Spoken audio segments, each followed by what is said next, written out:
অসমৰ ৰাজনীতিত নোহোৱা নোপোজা কাণ্ড এয়া গণতন্ত্ৰ নহয় স্বৈৰতন্ত্ৰ চলি আছে।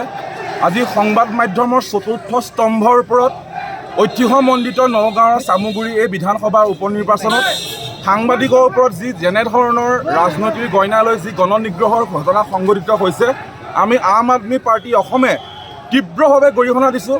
যাতে সাংবাদিকৰ ওপৰত আজি নহয় কালিলৈ নহয় অনাদি অনন্ত কাললৈ সাংবাদিকৰ চতুৰ্থ স্তম্ভৰ এই যি তেওঁলোকৰ খুঁটি সেয়া সবল আৰু স্থিতি মজবুত হৈ থাকিব লাগিব। কাৰণ ৰাইজৰ মাজত সংবাদ মাধ্যমে এডাল সাঁকোৰ সৃষ্টি কৰে।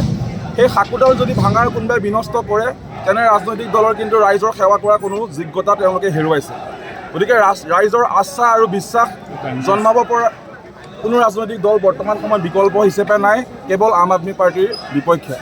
আজি আপোনালোকে দেখা পাইছে আম আদমি পাৰ্টি এটা ৰাষ্ট্ৰীয় দল, কিন্তু আমি হিংসাত্মক ৰাজনীতি পৰিহাৰ কৰি যি লেতেৰা কদৰ্যময় পৰিৱেশ যোৱা 25-30 বছৰে চামুগুৰিত কৰিলে সেয়া চাফা কৰাৰ কাৰণে আমি আম আদমি পাৰ্টীয়ে পোনপ্ৰথমবাৰৰ বাবে অসমৰ বিধানসভাত চামুগুৰি আৰু বিহালীত অৱতীৰ্ণ হৈছোঁ।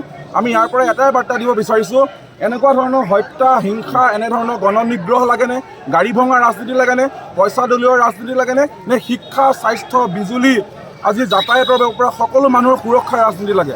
ৰাইজে সিদ্ধান্ত গ্ৰহণ কৰিব। 14 মাহৰ এটা উপ নিৰ্বাচনৰ কাৰণে তেওঁলোকে 14 কোটি টকা খৰচা কৰিবলৈ চিন্তা কৰা নাই। গতিকে আজিৰ সময়ত ঠিকাদাৰৰ পৰা ইমান কোটি কোটি টকা ধাৰ লোৱাৰ পিছত তেওঁলোকে ৰাইজৰ কাম কৰিবনে, তেওঁলোকে ঠিকাদাৰৰ কাম কৰিব? আপোনালোকে এবাৰ নিজে চিন্তা কৰিব।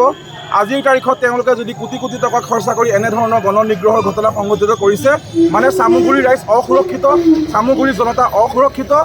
ইয়াৰ প্ৰমাণ এটাই, কাৰণ আজিৰ তাৰিখত যদি গণতন্ত্ৰৰ চতুৰ্থ স্তম্ভ সাংবাদিকে যদি সুৰক্ষিত নহয়, তেনেহ'লে সাধাৰণ জনতাৰ সুৰক্ষা দিবলৈ প্ৰশাসন কিন্তু অপৰাগ নহয়।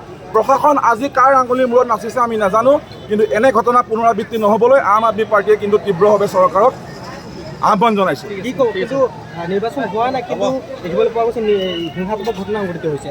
চাওক, এই নিৰ্বাচনী হিংসা এয়া প্ৰথম নহয়। 75 বছৰে এই দল দুটাই এনেধৰণেই ৰাজনীতি কৰি হিংসা বিয়পাই আহিছে। আৰু এই দল দুটাক যদি আমি ইমানতে যদি নাকি লগোৱাৰ ব্যৱস্থা নকৰোঁ, তেওঁলোকৰ অহংকাৰ মূৰত ধৰি সাধাৰণ ৰাইজৰ খাতিখোৱা ৰাইজৰ কিন্তু দুখ মৰম কষ্ট তেওঁলোকে কেতিয়াও বুজি নাপায়। গতিকে আমি বিচাৰিম এই হায়দৰাবাদৰ নিচিনা, ইয়াতে আপোনাৰ বিহাৰৰ নিচিনা যি মাৰপিটৰ গণনিগ্ৰহৰ ঘটনা, এয়া অসম মুলুকত কেতিয়াও হ'বলৈ দিয়া নহ'ব। অসমৰ বুদ্ধিজীৱীসকলে অসমৰ জাতীয়তাবাদী দল সংগঠনক আহ্বান জনাওঁ, এনে ৰাজনীতি কৰা বন্দৰত ৰাজনৈতিক দলসমূহৰ বা দলৰ নেতা পালি নেতাসকলক আপোনালোকে এইবাৰ নিৰ্বাচনৰ পৰা এটা শিক্ষা দিবলৈ পণ লওক।